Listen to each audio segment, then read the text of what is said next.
అమ్మా ఇప్పుడొద్దమ్మా.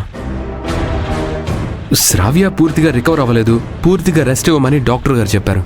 నువ్వు వెళ్ళినా నాకు తెలిసి చూడ్డానికి అలౌ చేయరు.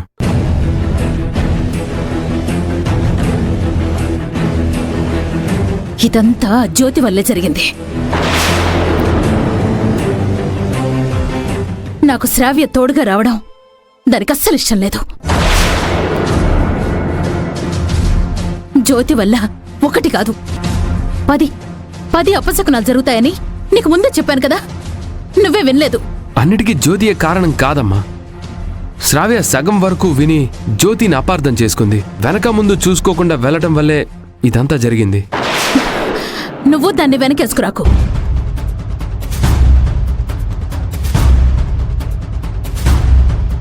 రేపు నేను శ్రావ్యతో మాట్లాడిన తర్వాత మిగతా విషయాలు నీతో మాట్లాడతాను.